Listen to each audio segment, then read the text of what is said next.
Okay, good morning, ladies and gentlemen. We are slightly starting a little late.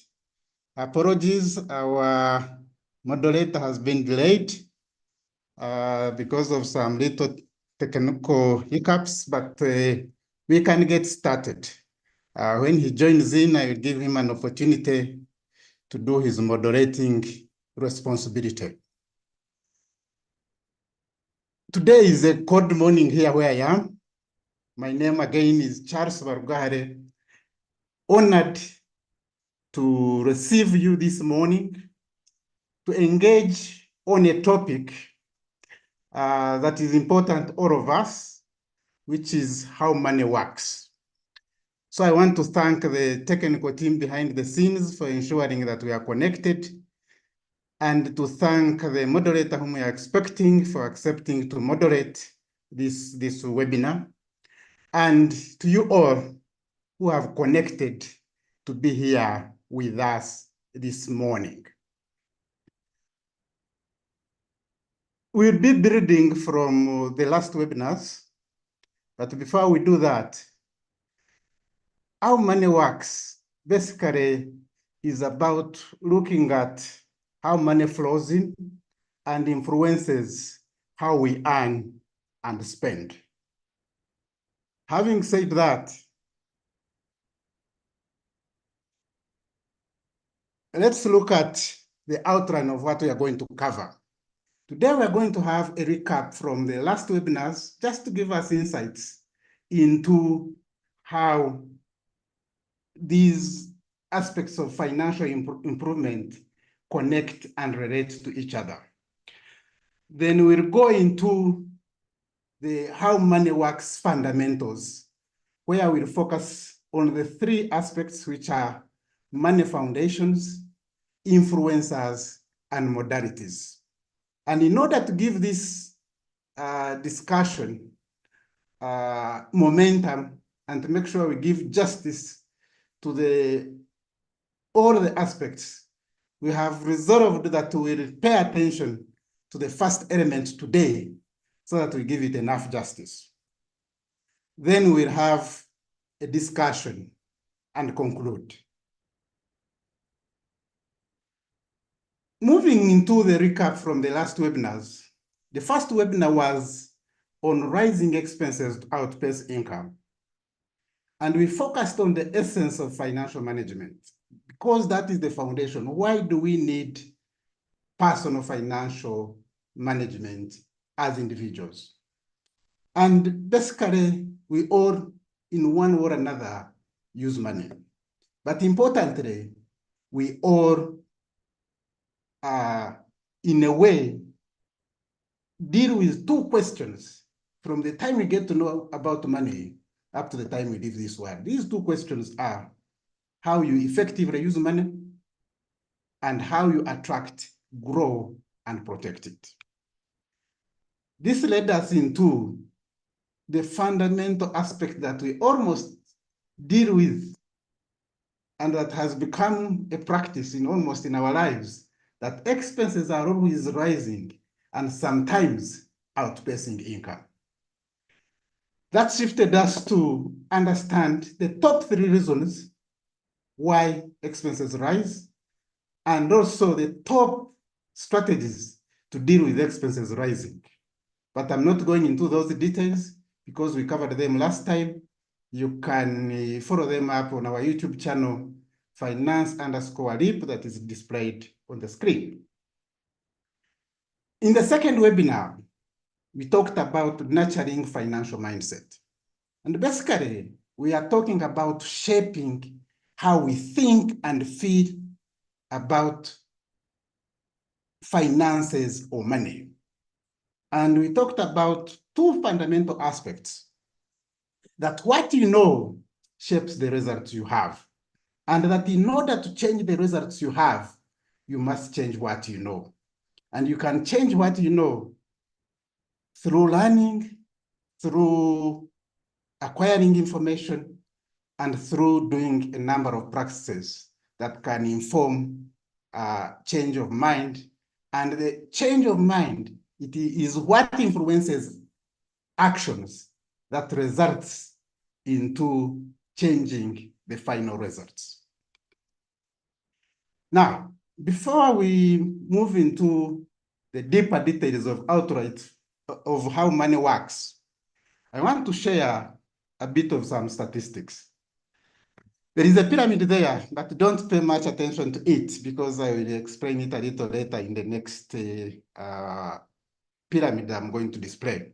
But what I wanted to emphasize here is to show you that this is a global wealth pyramid for 2021, and it talks about wealth of people, particularly the adult population of the world. Now, going into the first part of the pyramid, which is the population pyramid, it is categorized under 4 levels.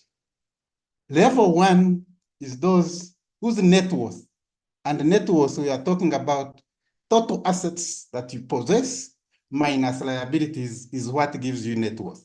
So we are talking about those people whose net worth is less than $10,000, which is less than 38 million Uganda shillings. The next category, we are talking about people whose net worth is between $10,000, which is 38 million, to $100,000, which is 380 million Uganda shillings.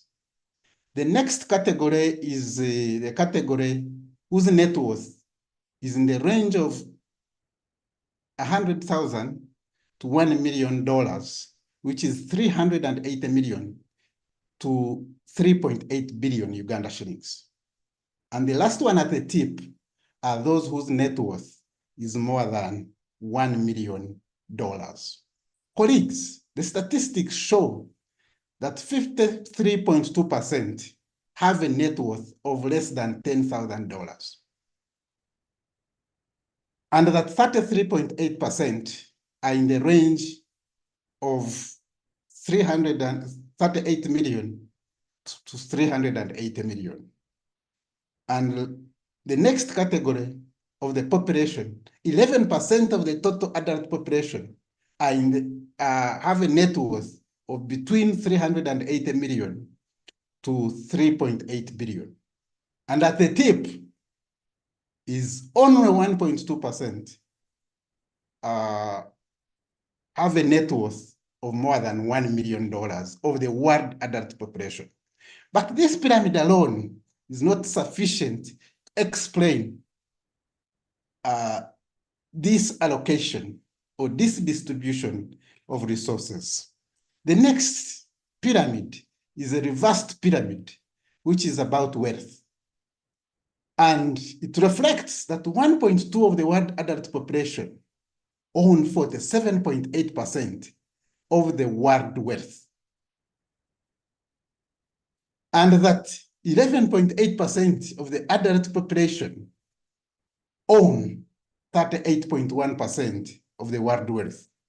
And that 33.8% of the world adult population own 13%. I'm even shy to share the last statistic on the wealth pyramid at the bottom, but I have to share it anyway. And it reflects that 53.2% own 1.1% of the world wealth. More than half of the world adult population own just 1% of the world wealth. When you look at this picture, this is why FinanceLIP exists.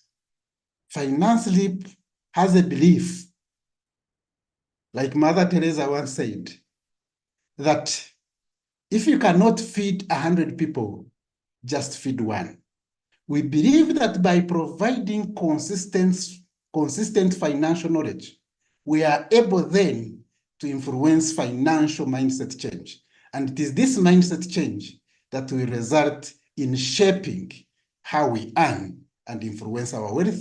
When you influence wealth, you influence quality of life, you influence the quality of relationships, and so forth. So it's our belief, and it's our energy, and it's our commitment that will continue to provide financial awareness to create a change and to create impact in the lives of people. Now, 13%, which is the last two aspects of the population, own 85.9% of the world wealth.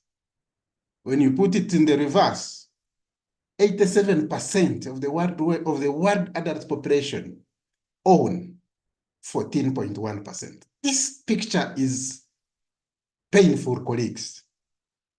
And this is our commitment to make a contribution so that we can make a difference in one or two people or three people's lives. If we can do that, we'll be satisfied.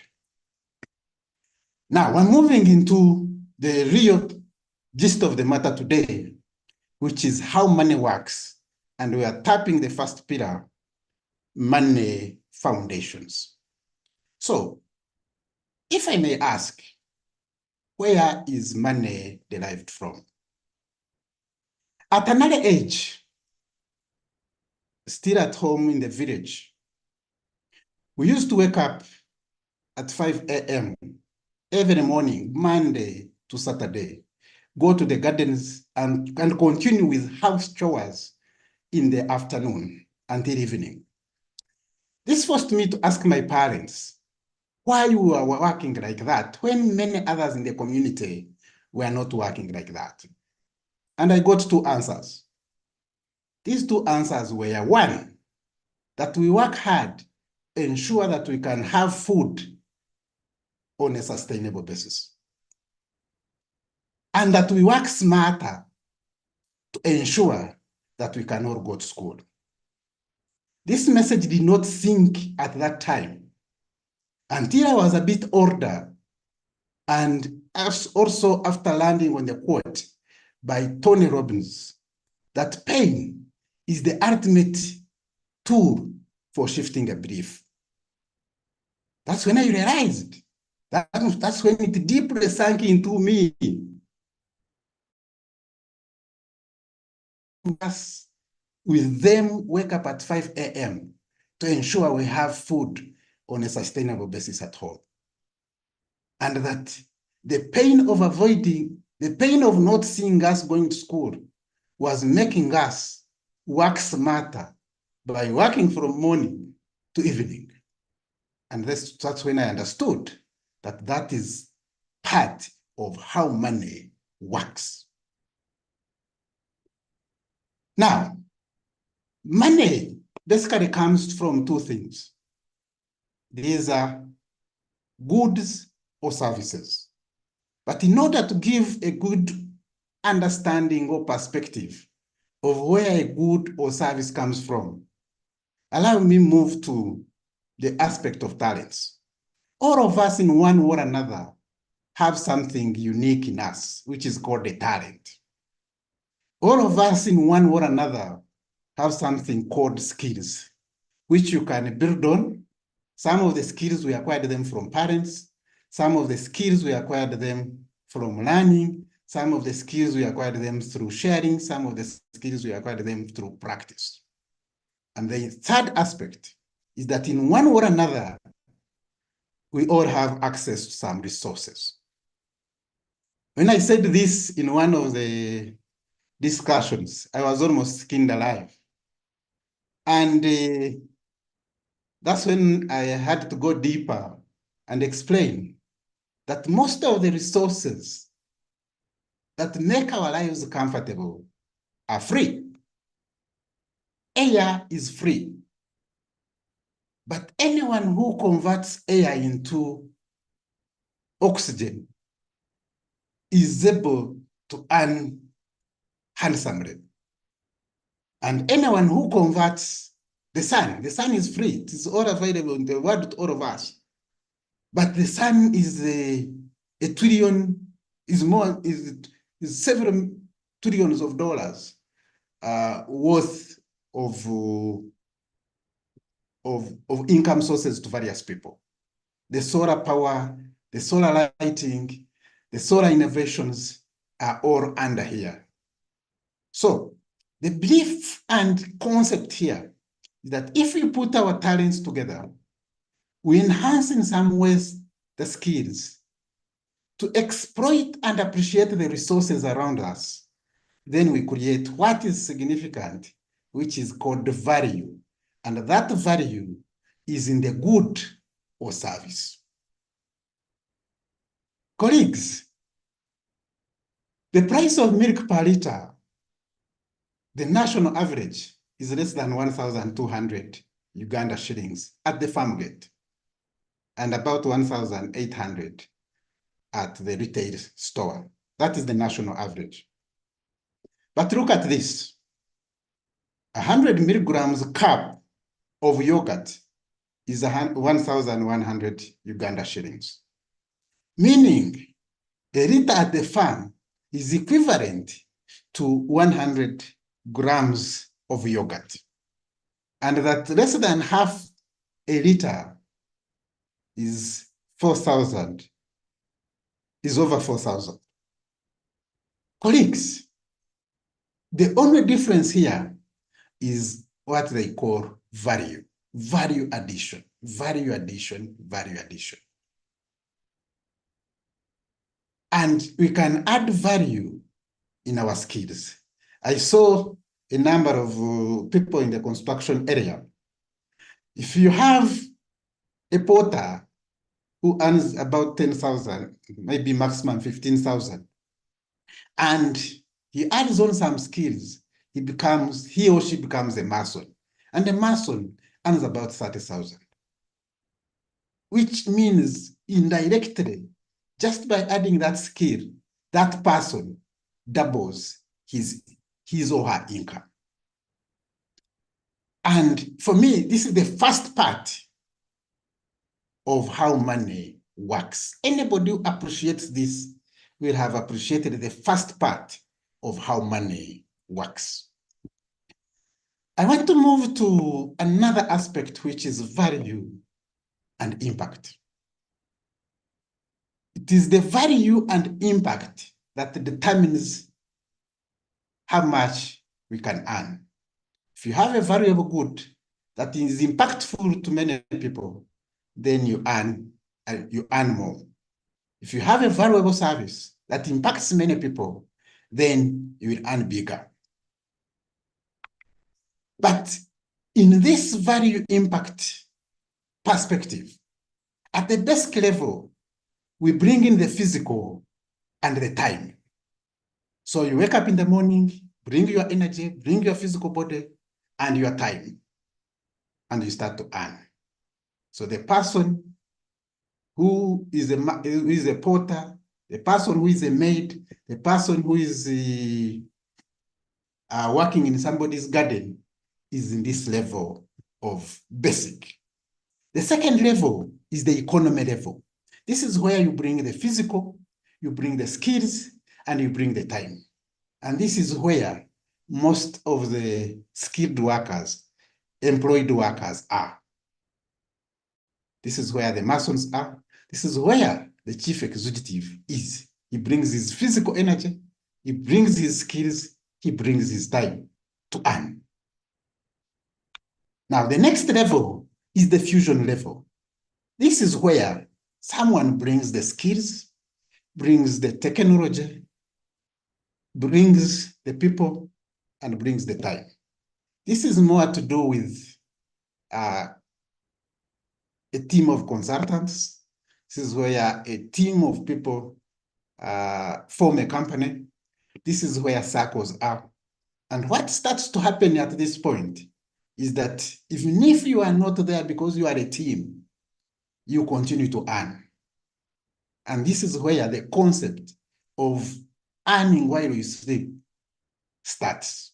That you have things that can continue giving you money when you are unwell, when you are doing other things, and work can continue. Then the last level of value and that has impact is imagination. This is where you put together your mind, you create some innovation or buy the innovation, invest in that innovation, put some time, put some technology, put some people, and the technology or the innovation works. And when that innovation works, it will be of high value, it will be of high impact, and therefore it will facilitate you to earn higher, to earn more significantly. And this is how people earn. At the basic level, where you bring the physical and the time, you earn the lowest. At the next level, where you bring the physical, the skills, and the time, you earn moderately. At the fusion level, you earn higher. And at imagination level, you earn highest. But this is very important to appreciate that for you to move from the basic level to any other level, you have to have some good understanding of the process you are going to undertake. The process means that you appreciate and you have a target for which you are working towards. If you are a porter, you are saying, I want to be a mason. So what process will I go through to make sure that I become a mason? If you are a shamba boy, what process can I go through to become a driver? And then I earn some little more money, including some allowances.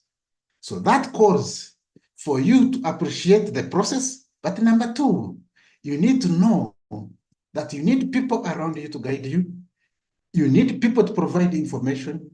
You need people to support you in that direction. So engaging and connecting with people becomes very, very important to show you some light, to guide you, but also to pull you up in order to move to another level. The third aspect is the technology. Technology has become an enabler of almost everything. You can use your phone to learn something. I know some of you are using your phones to access this webinar. You can use technology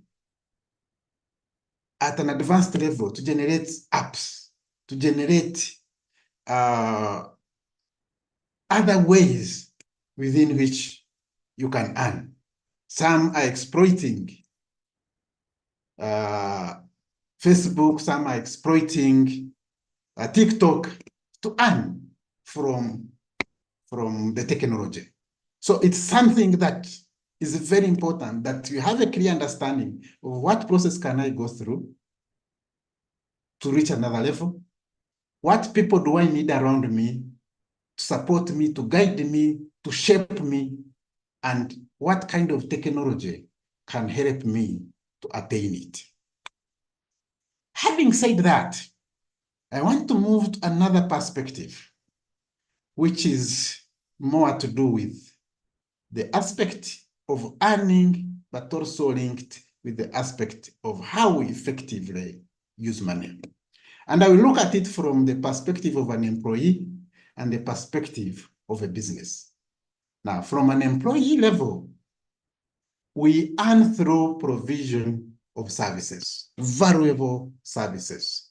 The more value of the service we provide, the more income we can get. The middle arrow pointing down reflects the basic source of income, which is salary to an employee. And the other small arrows reflect the other alternative income sources the employee can possibly have. Let's look at this. If an accountant goes to work, is entitled to a salary. But if that accountant spends some time to appreciate the accounting software the company is working for is using, then this person over time will be the contact person for any troubleshooting before they contact the provider of the service. And when they call a meeting or to discuss any improvements, any challenge, will be the first one to be on the team.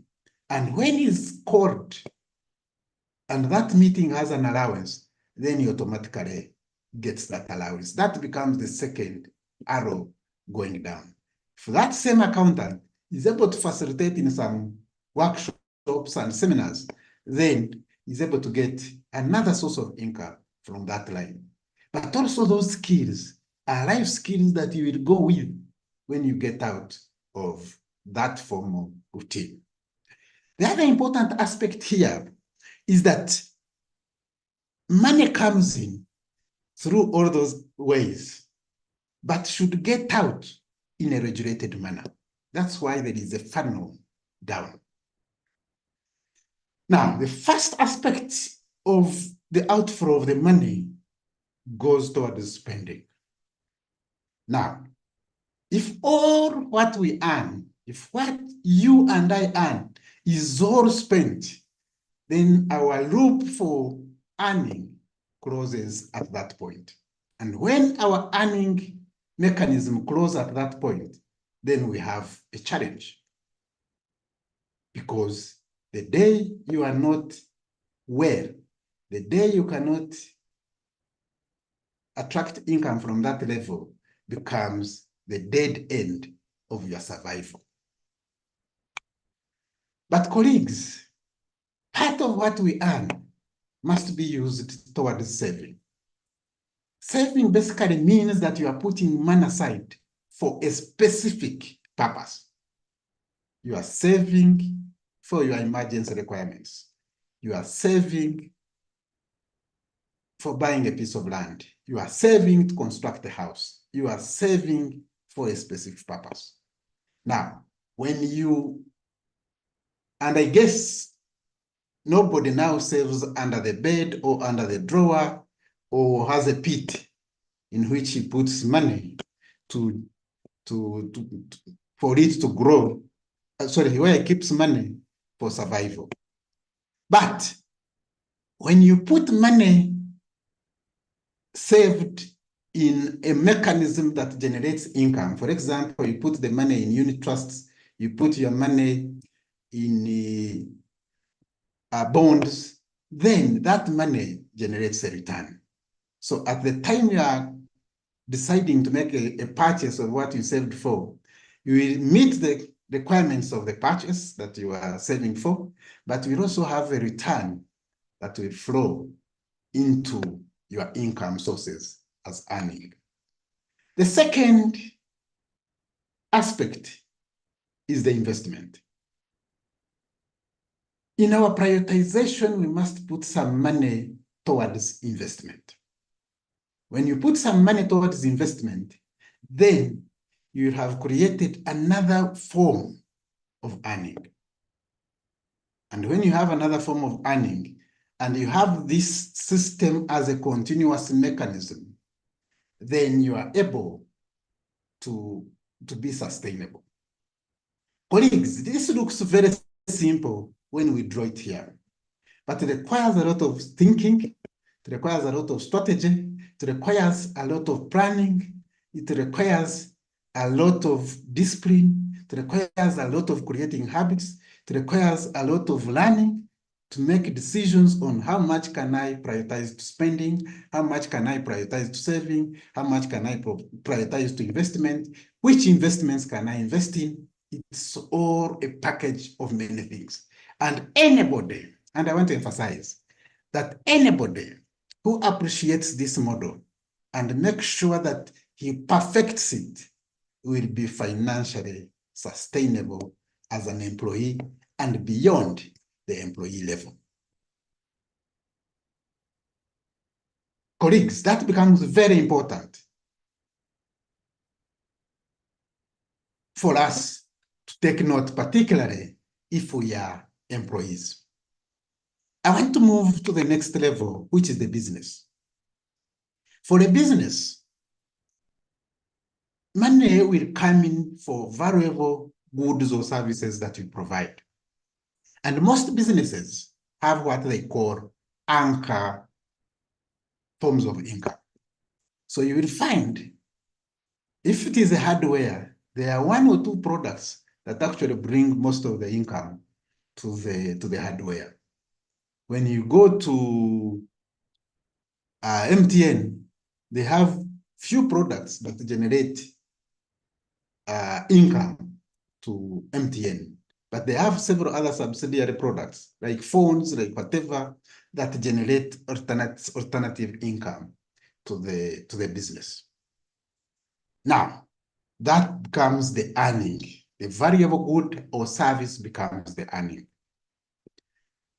Now, where there is a key distinction between a business and an employee is that when you spend on a business, part of the spending is towards making your business better. You are spending on promotion, you are spending on sales, you are spending on marketing, that expenditure participates in creating income for you. But spending as an employee does not create that income. That's the fundamental distinction that we have to make. But the second fundamental distinction is that almost all the expenses that you incur on the business are tax allowable. So it means that the money you earn, you will first remove the expenses, determine the profit, and then you pay tax after. But for an employee, before you even get the money, you are taxed. That's another fundamental distinction between the two. But any business that remains in this mode also becomes unsustainable. So any business that becomes sustainable moves to another level. And this is where the business also participates in saving. When I interacted with some business person and I emphasized and talked about saving, he highlighted that saving is for largely the employees. But during COVID-19, companies that had not put aside some money to facilitate cash flow, to facilitate emergencies, met a real challenge of meeting the basic costs, including salaries. But businesses save. Businesses save for one, replacing the machinery. They save for financing key research and so forth. So when they do that activity, they actually spend. And then part of the money that remains and the interest or return generated from that saving comes back as income. That's why you have the blue arrow and the yellow arrow. The yellow arrow shows the expense going back for spending, and the blue arrow brings back the income into your earning sources. Of course, the other one is the investment. So when you invest, you are generating ability for one, future growth and expansion, but you are also generating ability to earn more. So you bring income into your sources. And this becomes a cycle. Like I've said on the employee, to sustain this model requires strategy, requires quality people, requires discipline, requires understanding of prioritization. How should you prioritize your spending? How should you prioritize your saving? How should you prioritize your investments? Where do you invest? How do you invest? What are the risk exposures? How do you mitigate those risk exposures? And so forth. And for me, again, any business that appreciates this kind of model will continue to propel forward. Of course, there is no system that is perfect for all, but this becomes the foundation. This becomes the loop that is fundamental for helping cause gradual and systematic transformation within our lives. On the screen, as I conclude, is a road that has been like this for 50 years in Cape Town. Colleagues, we can work, we can do responsibilities. If we have no clear end of where we're going, then we'll have a scenario where some of us would be at this crossroad, at this point where you have done some significant work, but it is taking us nowhere. You can imagine the investment that was put in here and has been like this for 50 years plus in Cape Town, South Africa. So we can make some fundamental aspects to make sure that we are able to look beyond and have perspectives for now, for the immediate, and for the long term. So I want to emphasize that our earning or money is derived from a good or service, nowhere else. Anybody who appreciates this starts to make a fundamental difference in his or her life. That there are mechanisms in place that we can use to add value to our goods or services. And part of this effort is learning, is engaging, and is participating in value-enhancing activities. How often do you read? How often do you engage with your colleagues to understand where the economy is going and so forth? We need to understand the relationship that is very strong actually between our talents, our skills, and our resources. And it's once we have put this connection together that we are able then to exploit our skill potential, to exploit our resource potential, to exploit our talent potential to create a valuable good or service. We have to appreciate the value and impact you and I are capable of creating from the resources that are abundantly available and that are free. We need to trigger actions that can create value and impact for which we can start to earn. You need to have a good understanding of your employee loop and your business money loop. These loops are very key to keep us focused in terms of the process, in terms of connecting people, in terms of technology. And finally, in what ways can you change how money works in your own specific perspective? There is no one size fits all, but in your own perspective, in what ways can you influence and change how money works? Why should you do that? You must have strong whys of why you should work on how your money works. How should you do it? What support mechanism do you require to do it? And finally, when can you start doing it, taking action, and making changes in your life?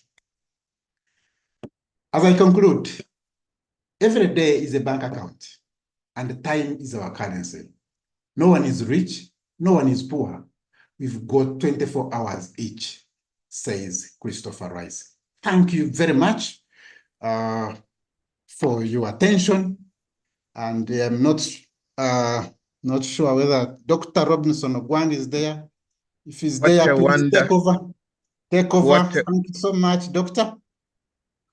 What a wonderful way to conclude a very exciting and informative presentation. Congratulations, Dr. Charles Barugahare. For those joining us for the first time, this is the third financial outreach series by Dr. Charles Barugahare,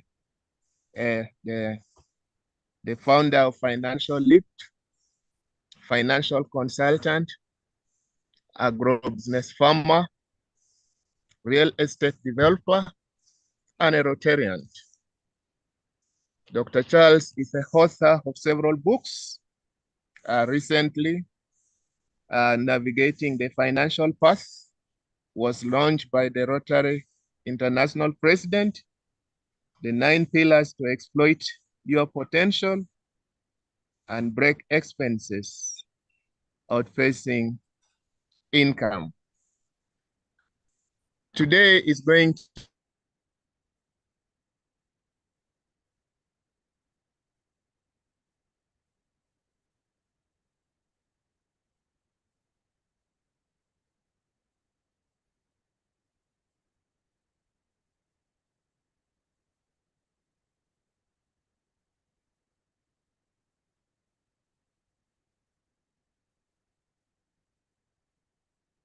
We seem to have lost Dr. Robinson Ogwang.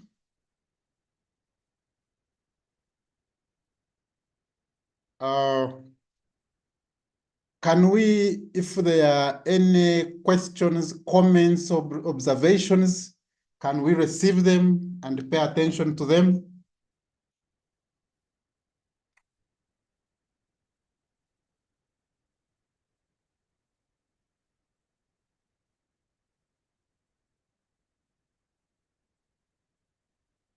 Technical team, open the floor for participants to participate in this engagement or discussion.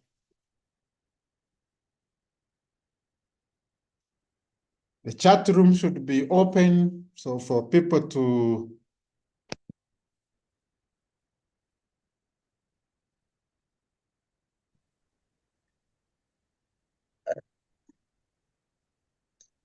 Doctor, this is Robert.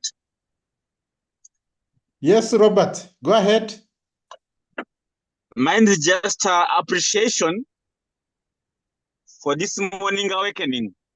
And my prayer is that you consistently guide us to better destination. Surely our weakest weakness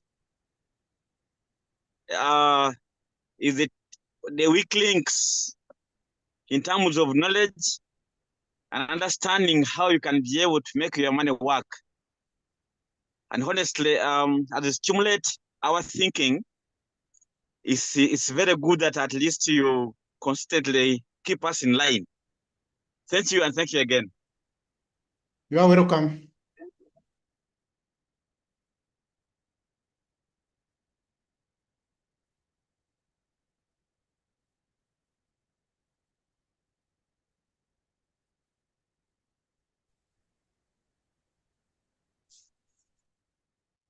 Any other comments or questions, clarifications?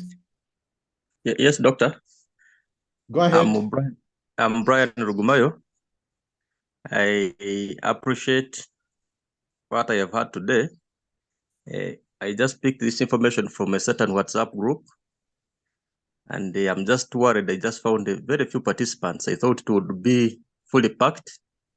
So I'm just wondering the mode of saturation that you're using, if it is to benefit so many other people. And secondly, if you have a common WhatsApp group where you normally push this information, otherwise it's very meaningful, it could help so many other people, but the number of participants look to be very few compared to what expected. Thank you so much, Doctor. Thank you so much. Can we have any other comments so that I respond once?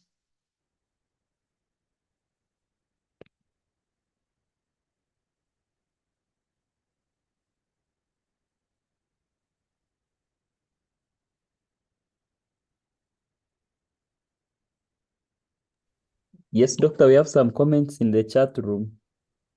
Yes, I've seen one.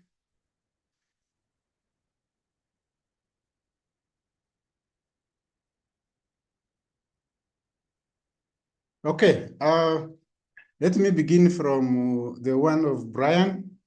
Brian, you hinted on the marketing strategy.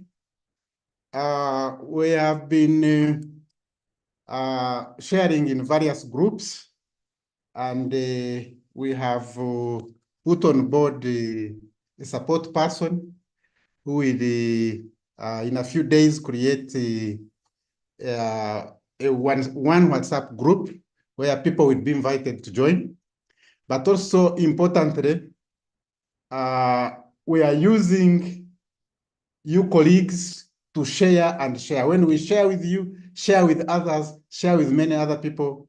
We share in groups, we share with individuals. And when we do that, we expect that it moves forward to many other people. But we have picked lessons and we should be able to move this further because we have put in place a social media person.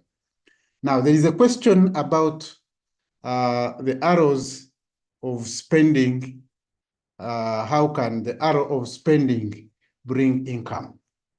Now, particularly for business, when you spend on marketing, when you spend on sales, then you are creating awareness, you are creating brand information, and you are creating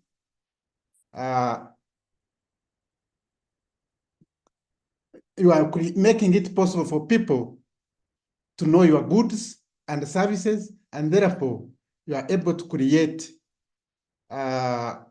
attraction for the goods and services. And when that happens, it starts to bring in income to you. And that's where the aspect of expenses bringing in income starts to come in. I hope that's clear.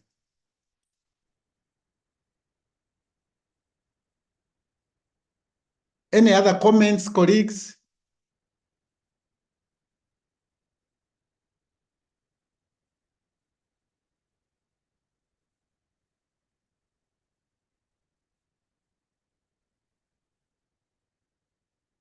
Maybe we are almost coming to the end of our time, but one fundamental aspect that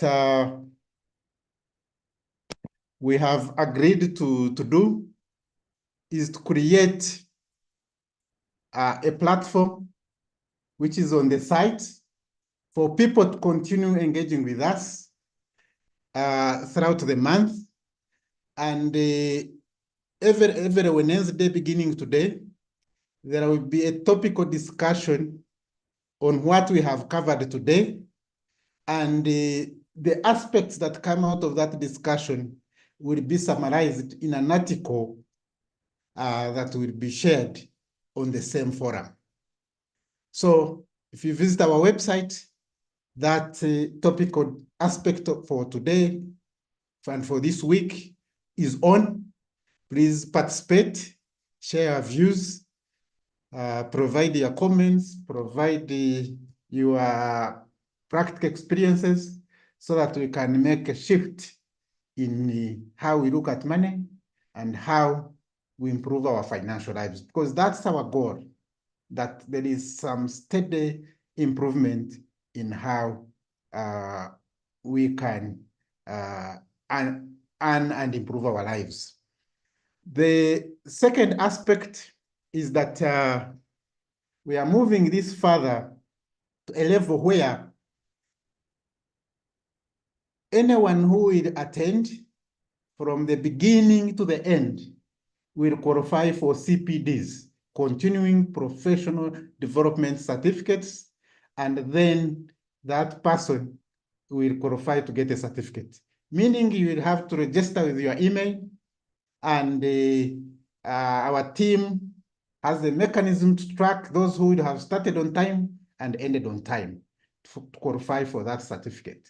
That's a CPD with 1 hour of continuing professional development.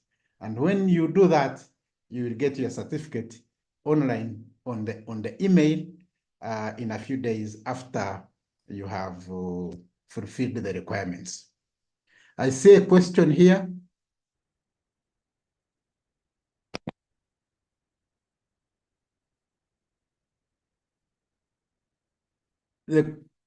The WhatsApp group will be out by the end of today so that you can have a link to it and access it. We'll send it to several groups, inviting people to join in. A copy of the presentation will be online shortly after this discussion, and we'll be able to have the presentation.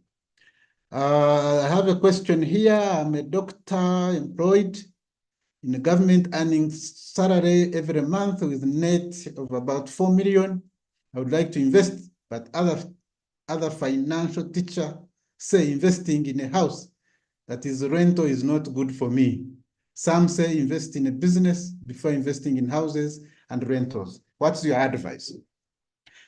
Now, this is why I indicated clearly that once you have a good understanding of the process, then you move to the next level, which is choosing and making deliberate effort to inquire and learn on where you can invest, where you have capacity to supervise, where you have capacity to understand the business you have invested in, where you have ability to follow through up to the end. It's a fundamental aspect that you have now to move to the next level. I cannot say invest here, when your competences are actually not there, when your interests are actually not there. So it is very important that once you have appreciated the process, then next move into a comprehensive assessment of where you can possibly invest, tapping into your unique competences.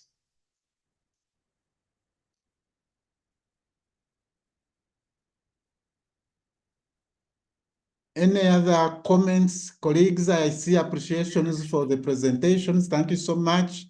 Yes, Doctor, I also want to take this opportunity to appreciate this important message. I'm Rukundo Allen for opening our eyes on how money works. Thank you very much. We shall continually join in to learn more. Thank you for your time. Our worship, thank you so much for joining in. We are honored to have you, and we'll continue to provide this service. The next webinar is on 28th of this month, of next month, same time, and it's a continuation of part 2 of how money works, focusing on the influencers and modalities of how money works. Thank you so much. It's 8 a.m.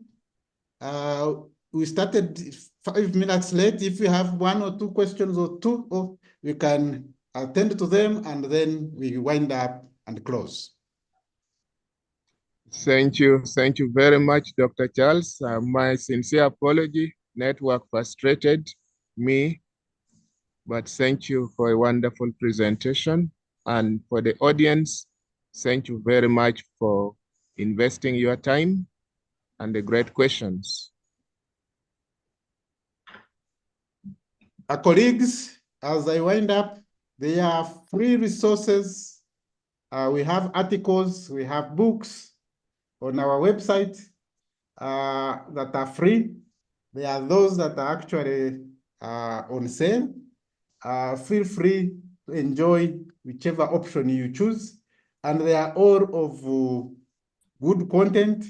The biggest difference is that the ones for sale are of high volume, and the content is more, but the quality of either the the short books is of high quality. Please enjoy them. Get the links. They are free. You can enjoy them. Those on sale, you can also look at them and gain interest or share with your colleagues so that we can fight this enemy called poverty. I thank you so much. Thank you very much. Thank you very much. Good day. Thank you so much. And the session ends here. Thank you for your participation. Thank you for your engagement. Thank you for the questions. Stay blessed. Enjoy your day. Let's get back to work and enjoy ourselves. And we have fun as we work on engaging more on how money works, engaging more on personal finance improvement. I thank you so much. Blessed day.